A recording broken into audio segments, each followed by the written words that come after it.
desconectó por ese momento. Perfecto, doctor. Sí, ahora Continuando luego de la presentación, queríamos tener un poco de claridad en base a su perfil y a su conocimiento y a su expertise. ¿Cómo usted observa este desarrollo del proceso de contagio de COVID-19 en nuestro país?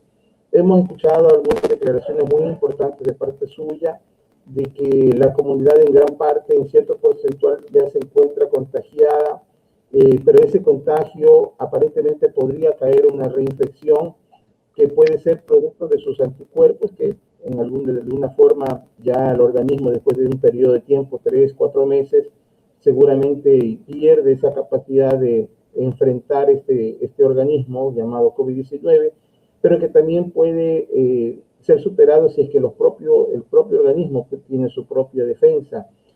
Quisiera conocer un poco qué es lo que nos espera a nosotros como país luego de que el estado de excepción termine el 12 de septiembre. Seguramente las personas van a sentir una cierta libertad o van a sentir un nivel de confianza mayor para lanzarse a las actividades regulares como que no hubiera existido esta pandemia. Hemos visto que no ha existido durante este periodo de estado de excepción. Hemos estado en 2 estados de excepción con sus respectivas prórrogas de 30 días cada una, y hemos visto que no ha habido una corresponsabilidad ciudadana, entendiendo esa corresponsabilidad a que las personas guarden el distanciamiento social, a que usen correctamente las mascarillas, a que hagan un correcto lavado de manos, entre otras. Básicamente notamos que la corresponsabilidad ciudadana ha sido un esfuerzo de parte del gobierno ecuatoriano, pero que no necesariamente ha habido una corresponsabilidad. Notamos en las calles, las personas se lanzan generando aglomeraciones innecesarias.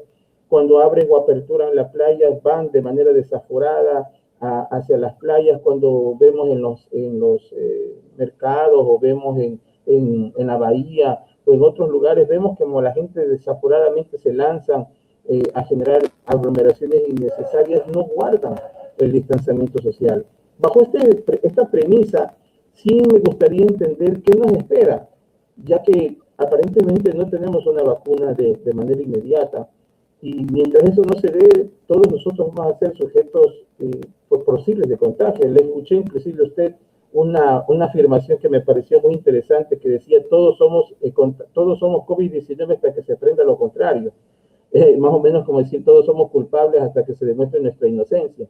Una afirmación así la escuché de usted en un programa televisivo.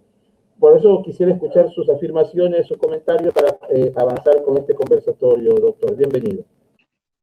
Bueno, muchas gracias por la invitación a su programa y definitivamente yo creo que, como usted indica, la corresponsabilidad era primeramente del gobierno y de nosotros. Ahora va a ser del municipio y de la intendencia y de nosotros. Obviamente que usted no puede tener un guardia o un control en cada cuadra y tampoco va a haber toque de queda, pero sí va a haber control sobre lo que son las fiestas o lo que son las actividades, pero no puede haber sobre todas las fiestas. Entonces, ya queda el control de lo que es por familias o por grupos de personas. Definitivamente yo creo que lo que nosotros pasamos en Guayaquil entre los meses de marzo y abril, que no lo pasó ninguna otra ciudad, porque Quito está pasando contagios, pero no está pasando el nivel de mortalidad que tuvimos aquí en Guayaquil. Y yo creo que la experiencia que tuvimos aquí del nivel de mortalidad tan elevado que fue, no creo o no espero que la gente aquí quiera volverlo a repetir, porque considero que todo en ese momento, todos, si no es la mayor parte de las personas, tuvieron un amigo, un primo, un hermano, un familiar o un conocido que había fallecido, todos o la mayor parte de personas. Entonces, no creo que la memoria sea tan frágil para poder querer volver a repetir una experiencia así. Eh, el hecho de llegar a un lugar y que hayan aglomeraciones, yo creo que uno ve eso y debe alejarse de ese lugar.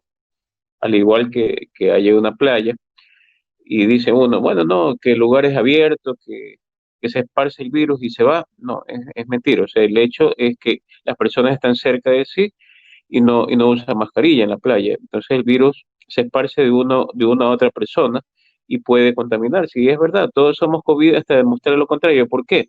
Porque usted puede ser un portador asintomático, no tiene síntomas y lo tiene el COVID y es igual de contagioso que una persona que sí tiene síntomas. Entonces, esa persona que no tiene síntomas hoy en día puede ser una persona que no se contagió previamente y ya lo tiene, como puede ser una persona es, que se ha vuelto a contagiar, es decir, una reinfección. Ahora bien, una persona que tiene reinfección, eh, ¿en qué se basa esto? Que nosotros tenemos dos tipos de inmunidad, como usted lo mencionó. Tenemos la inmunidad humoral, que es la inmunidad adquirida. ¿Cómo se adquiere? Se adquiere por contacto con el virus. Se puso en contacto, se enfermó, desarrolló los anticuerpos, los IgG, los IgM, eh, y usted desarrolló inmunidad contra el virus. Entonces esa inmunidad fue bajando en el transcurso de los meses, le duró 3 a 4 meses hasta que bajó completamente. Pero esa inmunidad es una inmunidad humoral y usted tiene su propia inmunidad, que es la que usted depende de sus linfocitos. Es decir, sus linfocitos son glóbulos blancos que usted los tiene en la sangre. Y esos linfocitos, cuando usted tiene el COVID, se elevan bastante. Y todas las personas que tienen COVID, un 90% de las personas que tienen COVID, está demostrado en estudios allá en Suecia, que tienen un 90% de las personas que han tenido COVID lo tienen en niveles bastante elevados y lo siguen teniendo en niveles bastante elevados, lo cual hace que cubran ante una segunda cepa de COVID, pero un 10% no los tienen elevados. Entonces, esas personas son las que pueden volverse a reinfectar. ¿Y cuáles son esas 10%? Son personas que, por ejemplo, tienen su sistema inmune afectado. ¿Por qué? Por una enfermedad subyacente, por una diabetes, una hipertensión, por una enfermedad que afecta a su sistema inmune, puede ser un HIV, puede ser una anemia hemolítica autoinmune, puede ser una influenza que le da a usted en ese momento, puede ser alguna enfermedad viral que le afectó, es decir, alguna enfermedad que usted le bajó los linfocitos T, ¿cuál es la función de los linfocitos T? Usted viene el coronavirus, activa sus linfocitos T, hay una variedad de esos que se llaman killer, es decir, asesinos. Entonces vienen estos linfocitos T, viene el virus, lo engloban, lo eliminan y lo desaparecen. Es decir, no permiten que ingresen esos virus a nuestro organismo y nos mantienen tranquilos, nos mantienen alejados de ese coronavirus. Entonces, nos protege. Mientras más linfocitos T tengamos, mejor vamos a estar protegidos y vamos a tener un sistema adecuado, inmune adecuado. Obviamente que no es tan fácil si usted tiene varias personas a la vez, o sea, 1, 2, 3, 4, 5 personas con coronavirus que tengan a la vez y usted es más difícil protegerse en ese caso. Por eso ahí es que viene el uso de la mascarilla adecuadamente y aparte de eso tener un sistema inmune adecuado y mantener una distancia adecuada también.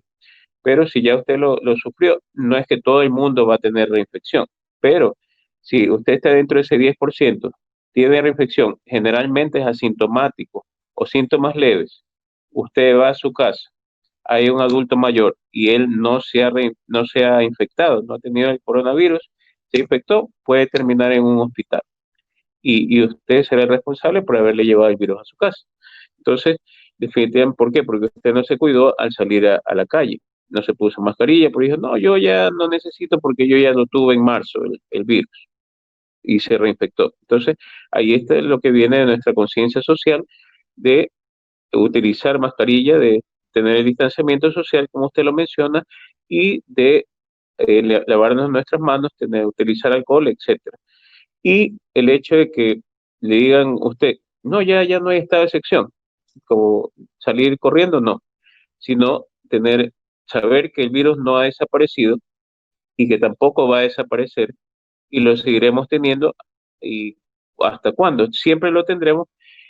¿Y cuándo podremos nosotros estar más tranquilos? En el momento en que tengamos la vacuna y podamos colocárnosla, sabiendo que la vacuna será aprobada en el momento que tenga un 50% de efectividad y seguridad, es decir, tampoco va a tener el 100%. Doctor, usted dice que había dos formas de reinfección, la una con la inmunidad adquirida y la segunda, ¿cuál era? La inmunidad, eh, una es la inmunidad adquirida, que es la inmunidad humoral, y la otra es la inmunidad propia o la inmunidad celular. Esta inmunidad celular, ¿cómo se ¿Cómo se potencia mide? en el, Sí, ¿cómo se o mide? cómo, Se mide en la cómo sangre. se inhibe cómo se inhibe y cómo se potencia? Sí, ¿cómo se mide? Se mide la sangre con los linfocitos T. ¿Y cómo se la potencia? Se la potencia como se potencia toda inmunidad con sustancias para lo que es la inmunidad. Puede ser una buena alimentación, con ejercicio y con sustancias para la inmunidad. Por ejemplo, el zinc, con, con lo que es inmunoglobulinas, con lo que es vitamina C intravenosa, con lo que es también la cúrcuma, con, con lo que es también puede ser con los diferentes tipos de alimentos que eh, en una forma ponderada pueden mejorar también el sistema inmune, evitando las grasas. También algo muy importante para el sistema inmune es mantener un peso adecuado. ¿Sabe por qué? Porque una persona que, por ejemplo, tiene un índice de masa corporal aumentado, ¿qué pasa? La grasa en el organismo actúa como un agente inflamatorio. Entonces, si usted tiene grasa, mucha grasa, es inflamatoria. Viene el virus. ¿Qué es lo que hace el virus? El virus es potencialmente inflamatorio. Añade otro componente inflamatorio aparte de la grasa, lo inflama más y lo lleva a hospitalizarse. Es decir, potencializa más el virus el hecho de tener sobrepeso. Y por eso es que se da a notar que la vacuna no actúa tan bien en las personas con sobrepeso. Entonces, de ley que hay que bajar de peso y dormir las horas adecuadas y hacer algo de ejercicio. Entonces, potencializando el sistema inmune, potencializa usted la inmunidad celular, mejora los linfocitos T y puede usted tener una adecuada inmunidad celular. Pero el 90% de las personas per se ya tienen una inmunidad celular buena. Es que ya han tenido el coronavirus previamente. Entonces, y el 10% restante son los que tienen que cuidarse. ¿Cómo la medimos? La medimos con examen de laboratorio para saber si los linfocitos T están en buen número o no.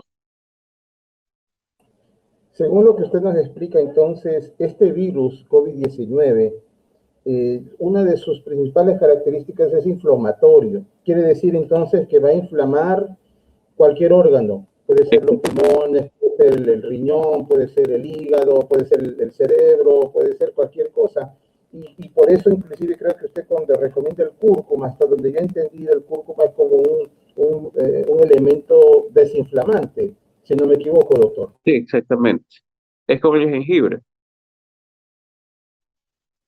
Comprendo. Entonces, básicamente lo que genera la mayor molestia del virus es la parte inflamatoria que puede llegar a colapsar los pulmones, doctor.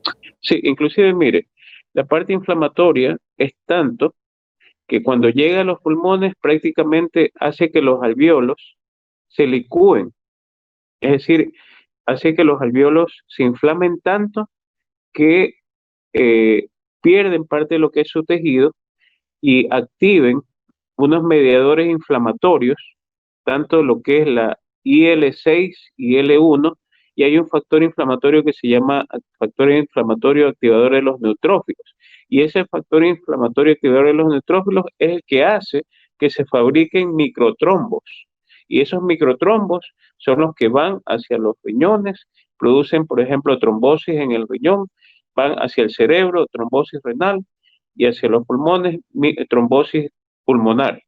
Y ahí es que vienen los famosos trombosis y los famosos trombos de los que tanto se habla. Pero los trombosis no se forman en las extremidades inferiores, se forman en el pulmón por el proceso inflamatorio per se que hay en el coronavirus. ¿Solo se gesta en el coronavirus o estos procesos inflamatorios se pueden dar por otras causas, doctor? No, el proceso inflamatorio viene de este virus, del coronavirus, y eh, de ahí se va, o se origina el pulmón y se va hacia los diferentes órganos.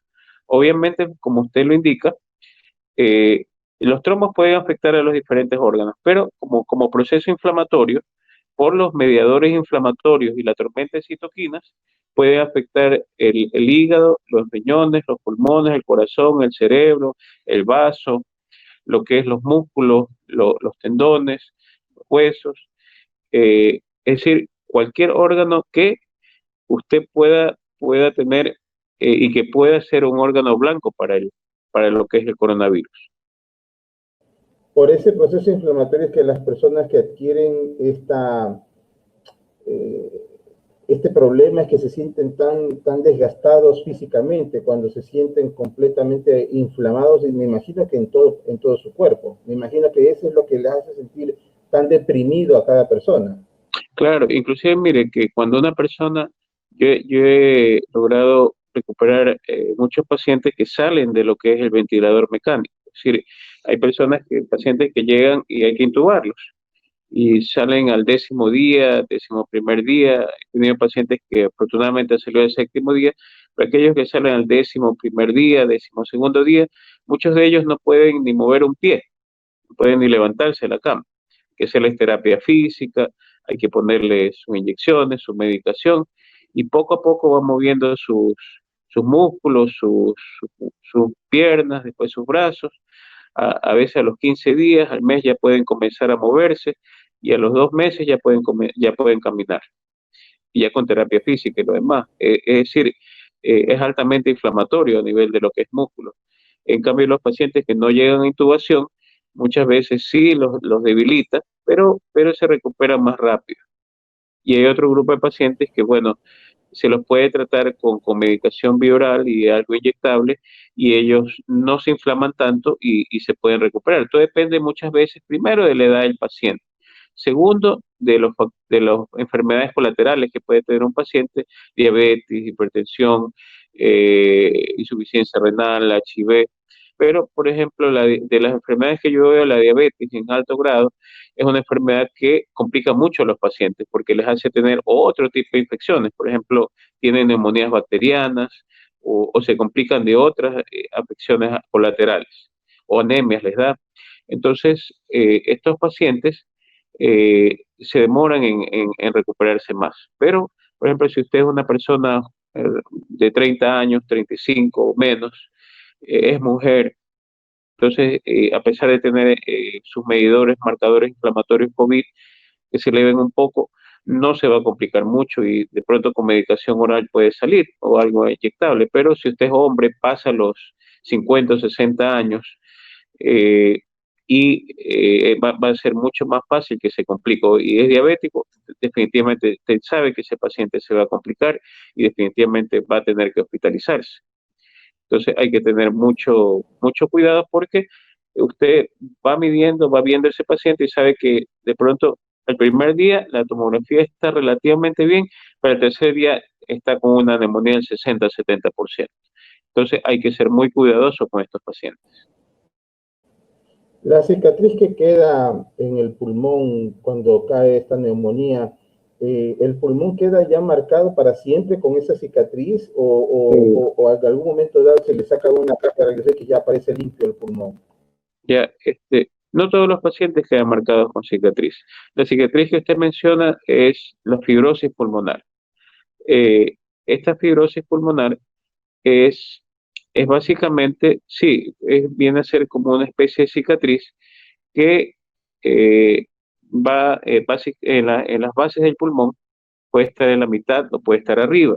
Mientras más de este tejido se diversifica en el pulmón, es como que limita la expiración, o lo que es la distensibilidad del pulmón, que el pulmón se puede expander adecuadamente y limita que usted pueda respirar bien. ¿Cómo se trata esto? Generalmente se lo trata con dosis alta de corticoides, y eso hace que en pacientes míos, de un 90% de estas cicatrices, como usted lo menciona, esta fibrosis, se ha logrado desaparecer a un 20, un 15%, y ha mejorado bastante. Si es que uno lo toma de entrada el tratamiento, puede mejorar bastante. Es porque es una fibrosis producida por el proceso inflamatorio. Pero si el paciente es una fibrosis producida por el cigarrillo o por otras causas, es mucho más difícil de mejorar. Pero si es por COVID, yo he visto muchos casos en que se puede mejorar esta fibrosis. Los efectos colaterales del contagio, doctor, he visto en muchísimas personas que uno cuando pongamos los escenarios de los que se contagian, quedan con un rezago de temor y miedo de no volver a salir a la calle porque temen volver a infectarse, como que quedan una especie de trauma de la mala experiencia vivida. Y de los que no se contagian, quedan con un trauma del temor de salir a las calles a infectarse. Y en especial he visto dos segmentos, las personas de la tercera edad y los niños. De entre ellas, las personas de la tercera edad he notado que son como las víctimas colaterales del COVID. Es decir, no se han contagiado porque han estado en aislamiento, pero muchos de ellos han caído en un estado depresivo porque tienen miedo a salir, tienen miedo a contagiarse por su propia fragilidad.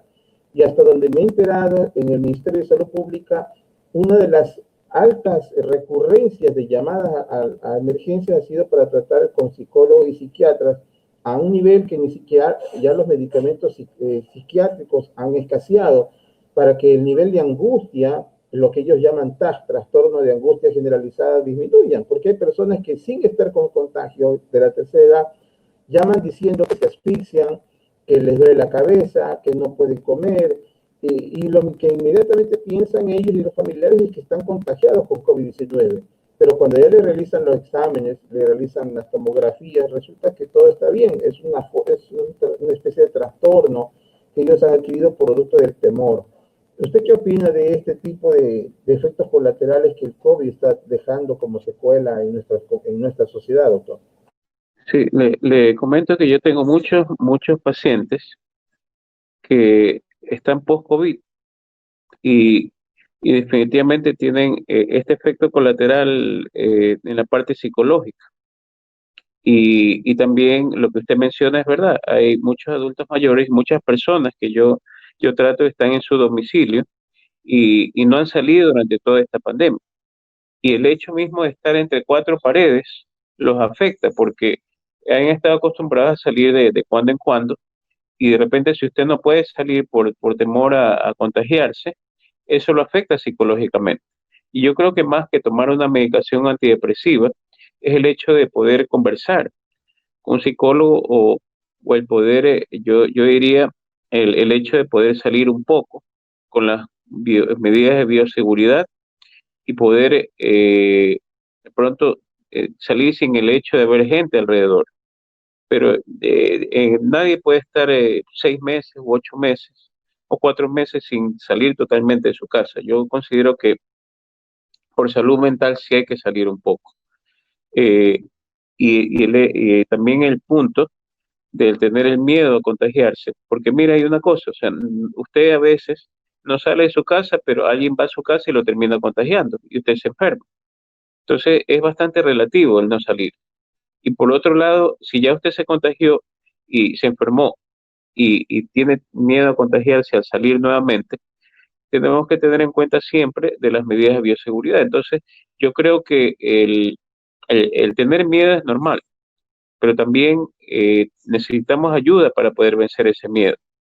Y es muy importante, más que medicación, el hecho de tener quizás una línea abierta en la parte psicológica que se pueda ofrecer por parte del gobierno o de pronto por parte de entidades no gubernamentales para ayuda a personas de tercera edad o a personas que están teniendo estas falencias de tipo psicológica.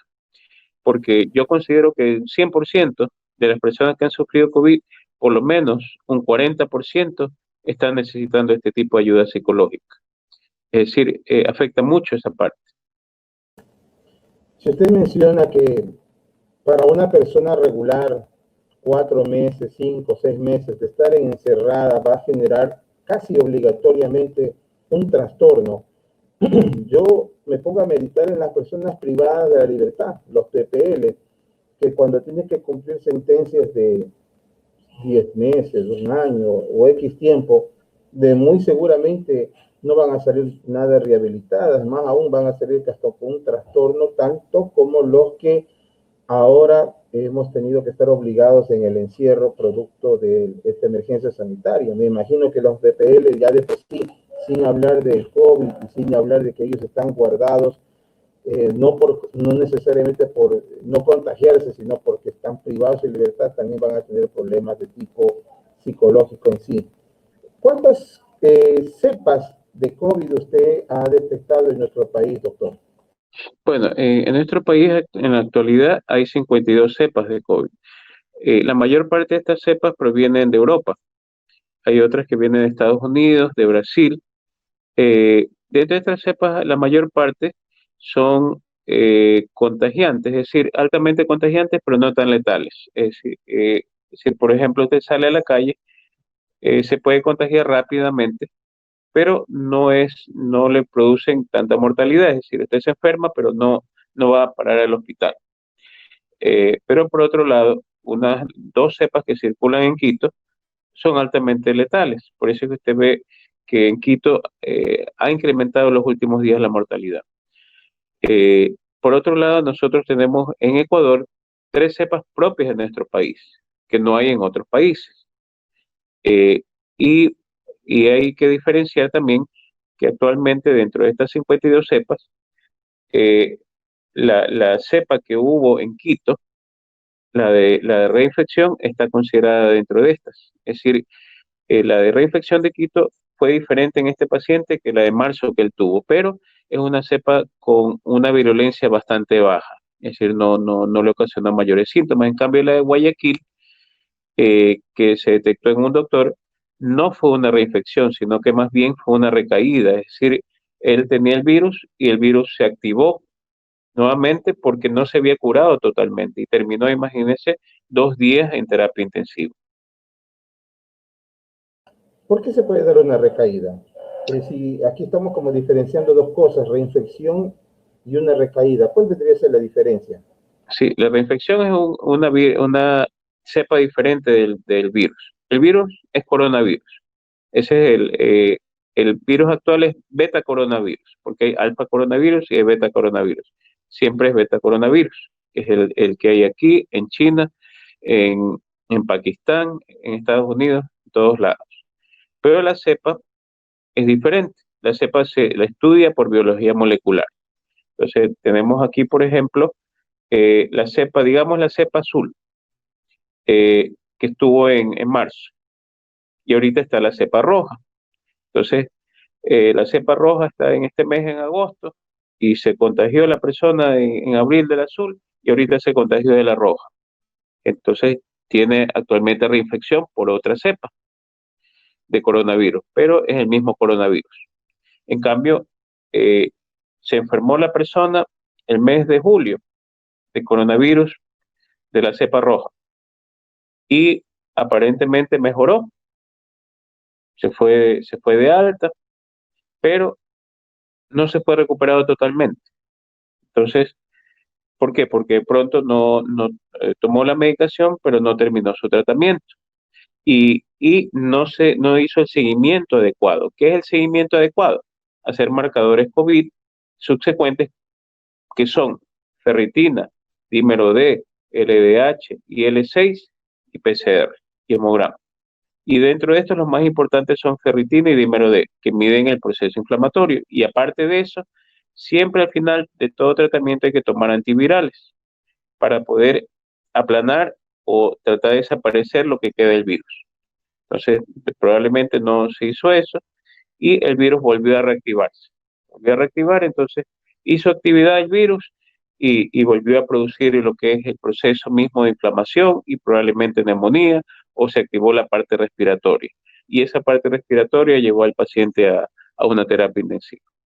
Entonces, eso es recaída, reactivarse su propio virus, el suyo, de su organismo, es decir, el mismo virus. En cambio, la reinfección es una diferente cepa del virus, es decir, otro color del virus mismo, del coronavirus, pero es uno diferente. Debo Entonces, entender, que estas formas de controlarse deberían ser tipo sanguínea, o sea, una muestra de sangre para poder hacer este tipo de mediciones de a ver qué nivel inflamatorio tiene la persona, ¿no? Me imagino que es un examen de sangre. Exactamente, es un examen de sangre mandatorio. O sea, yo lo hago mandatorio, por ejemplo, usted salió de alta, yo le hago a la semana, a los 15 días y al mes. Y de ahí cada mes, por 3 meses, si usted ha estado hospitalizado, a 6 meses. Y si usted ha sido asintomático por un mes, y si usted ha tenido síntomas leves por 3 meses. Ese es el control que debería llevarse. No es que usted salió de alta y ya está muy bien, hasta de Dios, chao. No, debe de, debe primero hacerse el control y segundo, ahí es cuando usted tiene que fortalecer la inmunidad del paciente. ¿Sabe por qué? Porque cuando usted se enfermó de coronavirus, ¿qué pasa? Su organismo combatió el coronavirus. Lo combatió tanto que su sistema inmune fue bajando, bajando, bajando, se agotó, se cansó.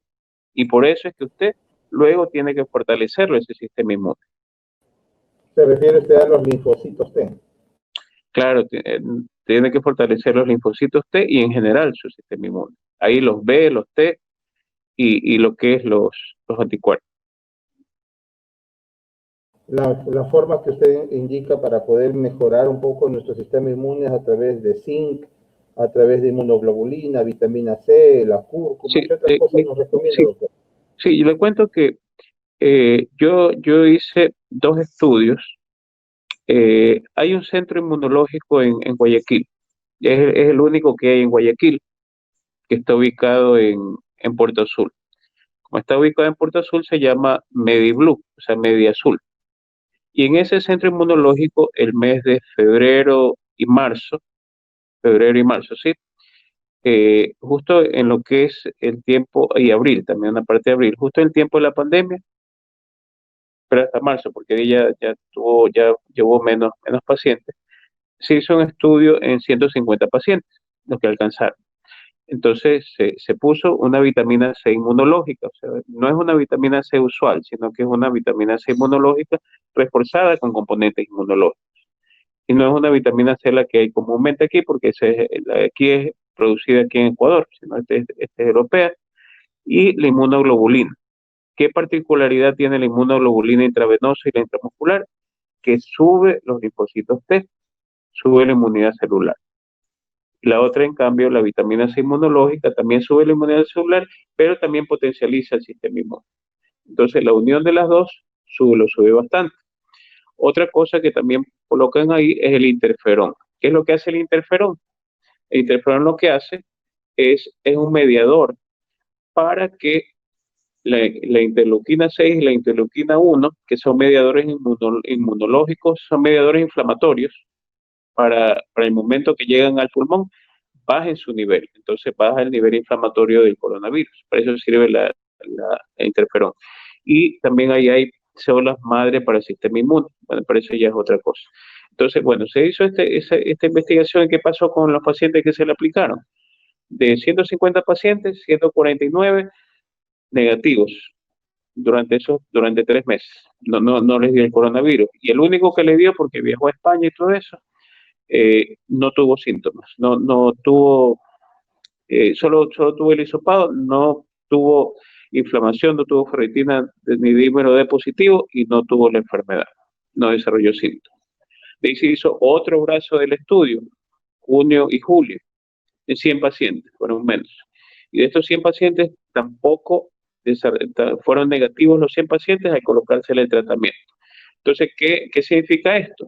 Que al colocarse el tratamiento combinado, aparte de que sube la inmunidad celular, actúa como una vacuna, como una especie de vacuna durante 2 meses y medio. A diferencia, obviamente, que cuando venga ya la vacuna regular, la que llegará de Oxford, llegará de Estados Unidos, de Rusia, donde llegue, esa vacuna nos durará, subirá la inmunidad celular y la inmunidad humoral durante un año y medio, y tendremos que volvernos a vacunar después de ese año y medio, pero por lo menos esto nos cubre 2 meses y medio y nos seguirá cubriendo ese tiempo hasta poder esperar lo que es la vacuna. Y cubre a adultos mayores, cubre a niños, cubre a adultos, cubre a diabéticos, cubre a hipertensos, cubre a todo el mundo. Entonces, ese estudio será publicado por el país en 2 meses aproximadamente. Doctor, la inmunoglobulina intravenosa, Ajá. así como el interferón y esta vitamina C inmunológica, ¿qué tan sencillas son de adquirirlas? Por ejemplo, yo de casualidad preguntaba en una farmacia X si tenían vitamina C inmunológica y se quedaron como perplejos diciendo, ¿cuál es esa? No, Y no sabían qué decirme. Y cuando no sé, pregunté monoglobulina intramuscular, me decían que no tenía. no No existe, pregunté, perdón, pero por eso le pregunto, ¿cuántas sencillos son de conseguir todas estas cosas? no existen, solo existen es que son productos que los traen directamente el Centro Inmunológico Mediblue, porque es el único centro a nivel de la ciudad y del país que se maneja como centro inmunológico. Son productos propios de ahí, porque es un centro de investigación. Correcto, entonces para poder tener acceso a este tipo de medicación habría que ir a Mediglue para Mediblue, poder... Azul. Ajá. Tiene Instagram, está en las redes la ubicación, y se llama MediBlue, de azul, Media Azul. Está ubicada en Puerto Azul. Mediblue, correcto. Ajá. Pregunto, doctor, ¿cómo usted nota la participación del Ministerio de Salud Pública dentro de sus políticas que ellos han adoptado para minimizar o menguar un poco el contagio de contagio? ¿Usted lo ha notado eficiente o cree que algo se debería haber hecho mejor? Bueno, yo considero que las políticas de Estado son propias de cada país. Eh, yo me manejo a nivel privado y considero que a nivel privado uno debe de ser técnico. Y de ahí, por ejemplo, las políticas que ellos lleven deberán ser compartidas y deberán ser consensuadas con otros países y yo veo que el Estado se maneja de acuerdo a las políticas de la OMS, que son dictadas así. Yo personalmente me manejo con guías americanas y guías europeas.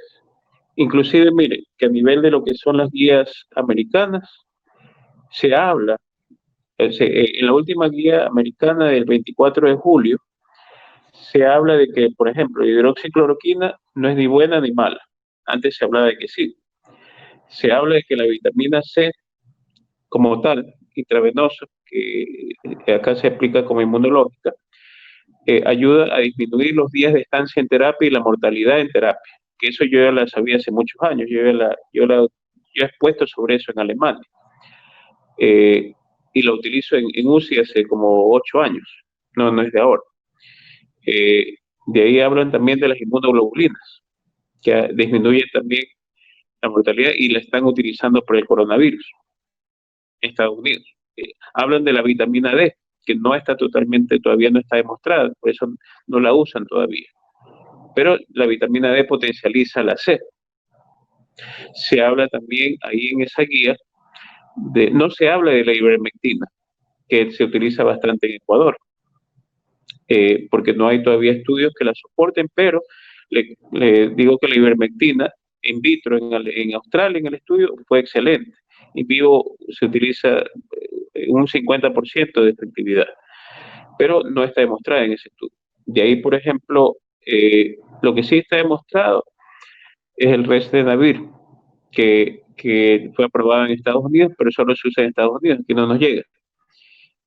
Por ejemplo, el tolicizumab, que es el famoso Atembra, que hablan aquí de la cadena de frío y todo eso, ni dicen ni sí ni no, tampoco no está tan aprobado, pero a nosotros, yo personalmente lo uso porque a mí me ha servido mucho a nivel de UCI. Y de los corticoides, el que ellos aprueban es la dexametasona de 8 miligramos. Entonces, ¿qué es lo que dice aquí a nivel del ministerio? Dicen que, por ejemplo, lo único aprobado es el paracetamol y el resto está en estudio. lo cual es verdad, pero eso no inhabilita a los médicos, por ejemplo, nosotros a nivel privado, a utilizar todo lo que se pueda utilizar en beneficio del paciente y poder ayudarlos a salvarse. Por ejemplo, en mi experiencia, yo hasta el momento tengo 110 pacientes que han estado graves y han sido salvados. Y a nivel de domicilio, más de 450 pacientes que se han mejorado con terapias y no han llegado a hospitalización. Entonces, de algo han de servir el manejo con medicación de los pacientes. Correcto, doctor. He escuchado que los distintos test para poder detectar la presencia de coronavirus en nuestro cuerpo son no solamente los hisopados, sino hay otros más que son como que importantes realizarse. A su experiencia, ¿cuáles son? Ya, el hisopado realmente yo considero que debe ser realizado al quinto día de exposición, supuestamente a lo que es el coronavirus, o del primer día aparentemente de síntomas, lo cual usted lo deja un poco en desventaja. Y ahí es que hablamos siempre de los marcadores, lo que hablamos hace un rato, los marcadores inflamatorios. Usted sí puede realizarse ferritina y dímero D los primeros días, lo cual le da una idea, que son, eso sí se elevan rápidamente. Lo que, por ejemplo, la gente a veces está confundida en relación a lo que son las pruebas cuantitativas. La prueba cuantitativa COVID de IgG y IgM debe realizarse después del día 15 o día 18 o 20, porque ahí es que recién usted va a poder medir anticuerpos. ¿Cómo puede medir anticuerpos si usted recién está al inicio de la enfermedad?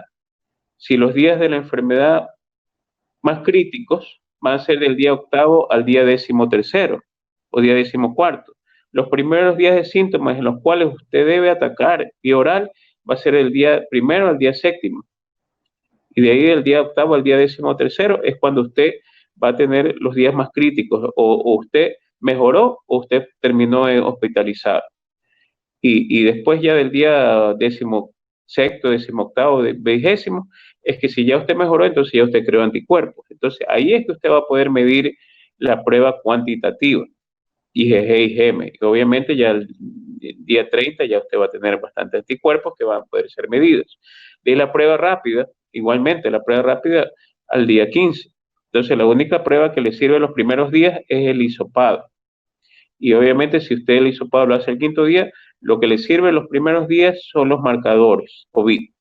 Y entre los marcadores los más rápidos, ferritina y dímero D. Ferritina marcador inflamatorio, dímero D marcador para lo que son los trombos.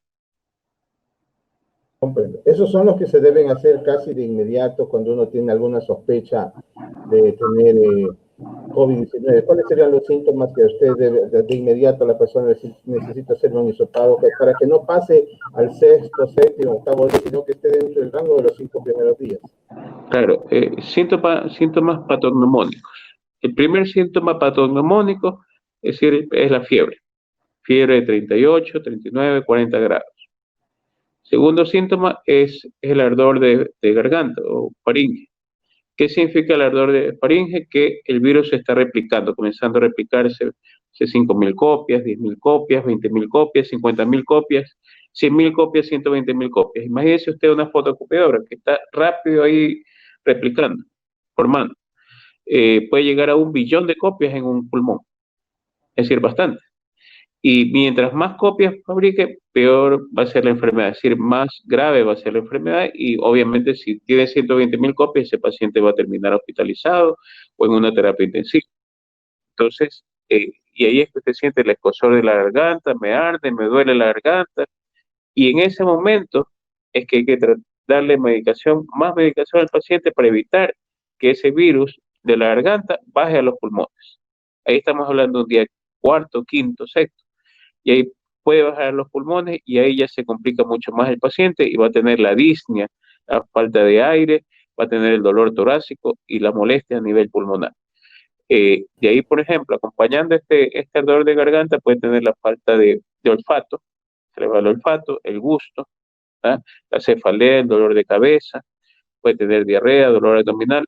Yo he tenido pacientes que me llegan y han tenido 8 días de diarrea, vienen de algún centro médico, les han dicho, tiene salmonelosis el paciente, tiene diarrea, tiene deshidratación, fiebre. Y yo le digo, hágale una tomografía en este momento. Y ahí está la neumonía por COVID ya, octavo día, esta neumonía inicial. Entonces, Doctor, Roxana Chao hace la pregunta y dice, buenas noches, doctor, yo tengo una consulta. ¿Existe la posibilidad de volver a contraer el COVID y presentar síntomas iguales o peores? generalmente los síntomas son leves o asintomáticos. Si ya se puede tener síntomas peores, será porque la persona ya tiene un grado de inmunodeficiencia, es decir, por ejemplo, si es diabético ya severo, insuficiente renal o por ejemplo un HIV que no tiene un HIV, no tiene casi linfocitos T.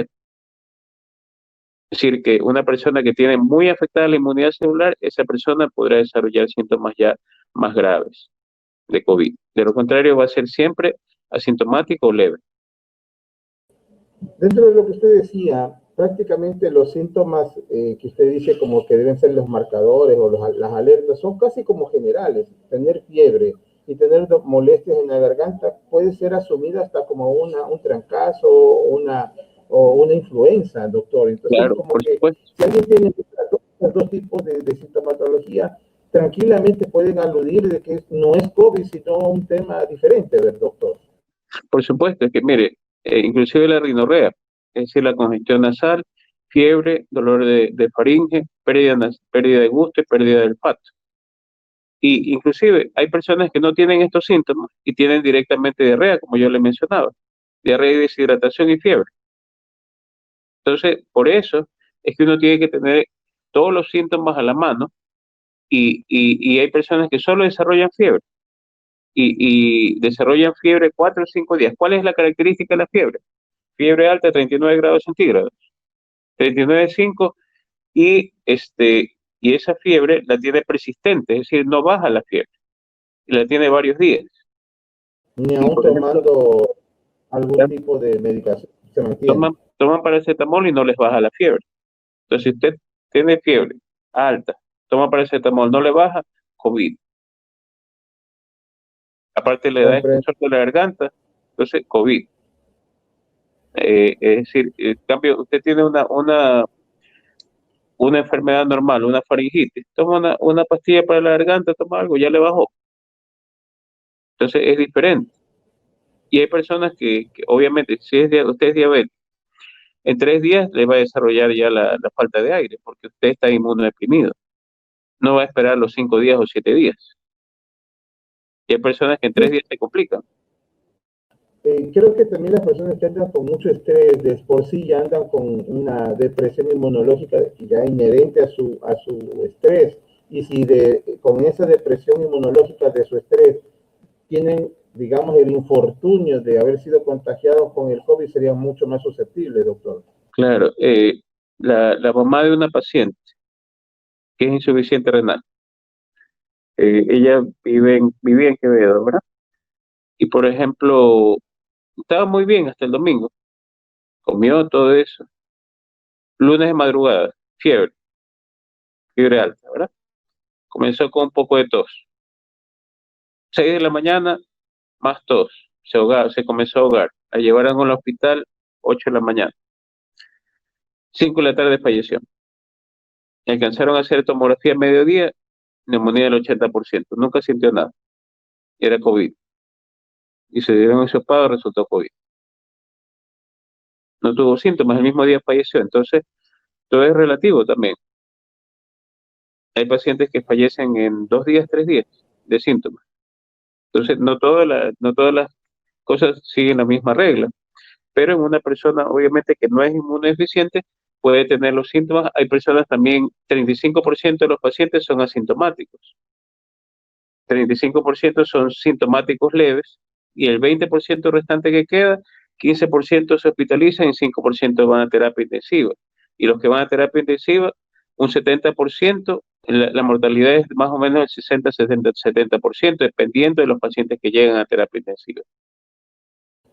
¿Cuál debería ser, para su criterio, el comportamiento social, al menos hasta que aparezca la vacuna tan anhelada, una vez que termine el estado de excepción el 12 de septiembre? A su criterio, ¿cómo la comunidad debería, en una quimera, en el mejor de los casos, comportarse para tratar de mejorar y quizás reducir el nivel de contagio? ¿Qué es lo que esperamos? Pero el nivel de irresponsabilidad social persistente, yo al menos no estoy muy convencido de que el COVID no vaya a tener un repunte.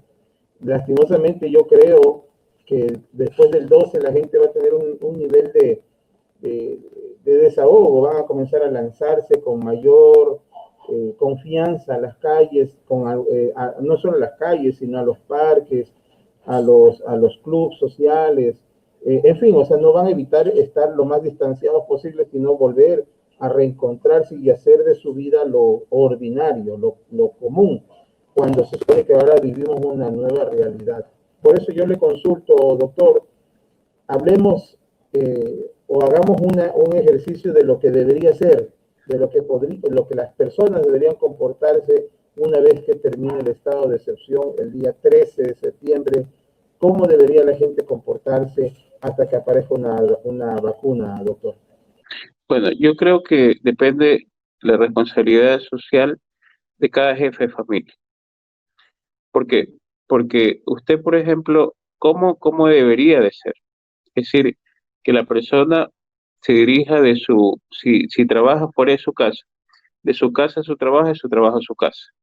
Si usted trabaja dentro de su casa, online, vaya a hacer lo que realmente tiene que hacer, es decir, sus compras y a su casa.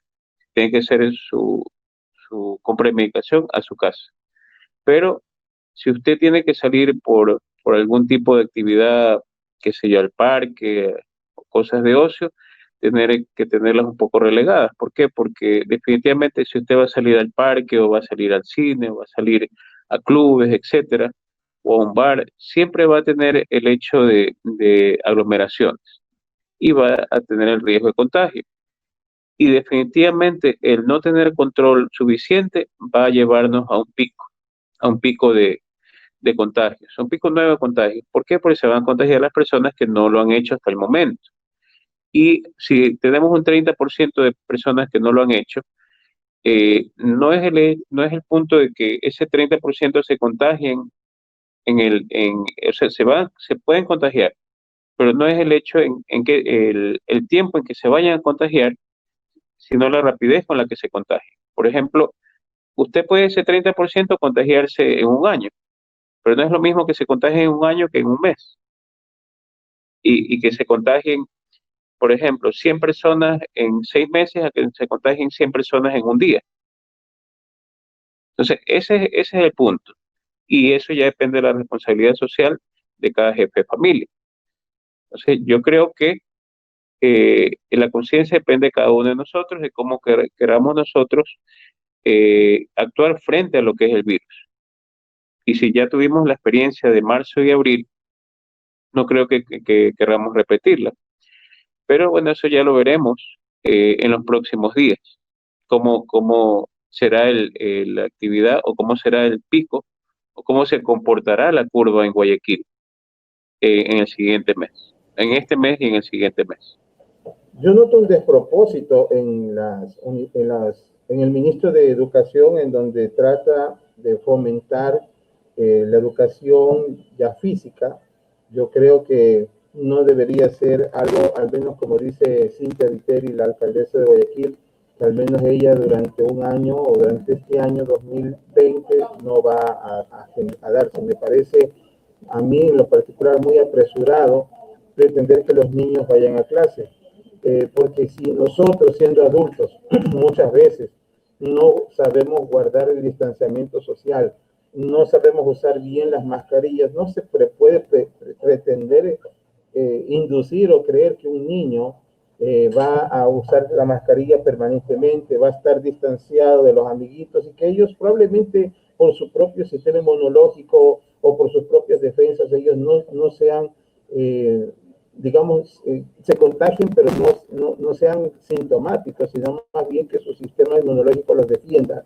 Pero ellos estarían en contacto con sus padres, con sus hermanos, con sus abuelitos, con sus vecinos, y seguramente ellos sí serían esos agentes portadores de virus para sus hogares. Me parece que no debería ser de parte del Ministerio de Educación una política tratar de reintegrarles a los muchachos a clases.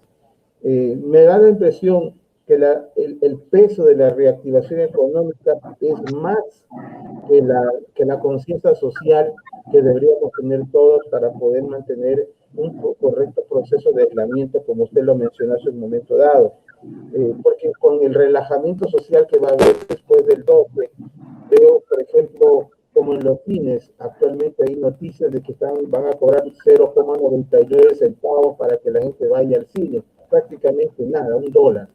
Entonces la gente va a ir por la desesperación de que nunca han ido al cine, pagando $1, aunque pongan el aforo que sea necesario, pero no van a guardar el distanciamiento social que se está recomendando. Igual sucedería en las playas, igual sucedería en distintos otros aspectos. Entonces, por eso yo creo que esa corresponsabilidad que tanto es necesario que invocamos, estamos conscientes de que debería existir, pienso de que no va a darse lastimosamente.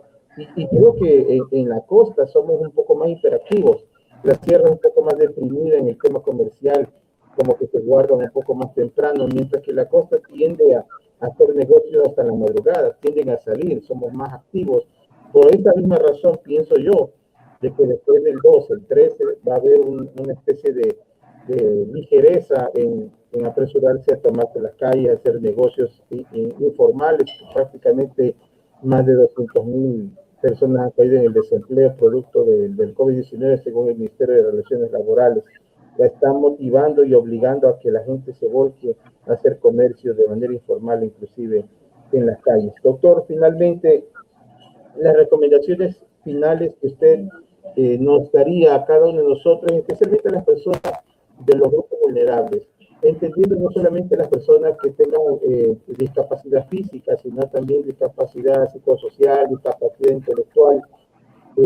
¿Cuáles serían sus mejores recomendaciones para la comunidad y señalando especialmente a los grupos vulnerables, doctor? ¿Cómo enfrentamos el reto de mantenernos sanos después del 12 de septiembre? Bueno, antes que todo, yo creo que lo que usted mencionaba de las clases, está muy bien la decisión de la alcaldesa de mantenerlas virtuales. ¿Por qué? Porque en sociedades más desarrolladas en materia educativa como Francia, Alemania, Inglaterra, se intentó las clases presenciales y después de 2 semanas se suspendieron y se volvió a las clases online porque hubo un rebrote importante de contagios y esos niños se contagiaron y llevaron el virus a la casa. Adultos mayores se contagiaron y terminaron hospitalizados. Entonces, eso no es lo que queremos para nuestros niños ni para nuestros adultos mayores. Recordemos que hay un síndrome parecido al Kawasaki, que no es Kawasaki, pero los lleva a lo que es terapia intensiva. Y es un síndrome de shock hipovolémico para los niños y les afecta lo que es el corazón. Entonces, tampoco por exponerlos a una clase, no queremos que nuestros niños lleguen a ese punto. Por otro lado, tampoco por llegar a una reactivación, exponer a las personas a ir a un cine y desesperadamente que todo el mundo vaya al mismo tiempo, a pesar del aforo, como usted indica, ni que todas las personas salgan al mismo tiempo y se puedan contagiar. Y definitivamente nuestros grupos vulnerables, nuestras personas con discapacidad, siempre hay que cuidarlos, hay que respetarlos y son las personas más importantes a la vez de nuestra sociedad, porque son los que, como el nombre le indica, los más vulnerables y como tal, también los más vulnerables al virus, porque definitivamente si no se los cuida, puede haber una mayor mortalidad dentro de este grupo. Y definitivamente si todo el mundo se volca hacia lo que es las actividades diferentes y sin la precaución adecuada, entonces puede incidir en la mortalidad de estos grupos diferentes, de estos diferentes grupos vulnerables. Entonces yo hago un llamado a lo que son las autoridades de no solamente levantar lo que es el toque de queda, sino realizar un plan efectivo de traspaso de estos cuidados, de estas restricciones, para que se puedan seguir manteniendo de una forma adecuada y ordenada por parte de los municipios y por parte de las intendencias con reglas claras y con la seguridad adecuada y poder combatir de esta manera lo que es el virus y las posibles recaídas y las posibles reinfecciones que se nos vienen hasta poder contar con lo que es la vacuna.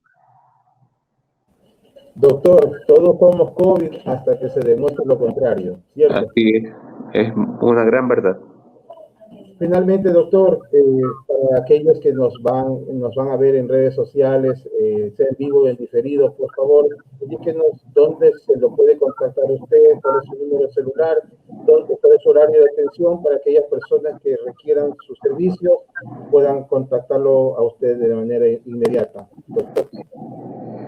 Bueno, yo trabajo en la clínica Kennedy de la Alborada. Allá tengo en la Torre Norte mi consultorio y número celular es 099 41 93 667. Estamos a Y las su órdenes siempre. Mi horario de mi atención. horario es en los días regulares, siempre a partir del mediodía en adelante. Doctor, le quedo muy agradecido por sus consejos, por su experiencia que nos va a ayudar a todos los que necesitamos de su conocimiento para poder salir adelante.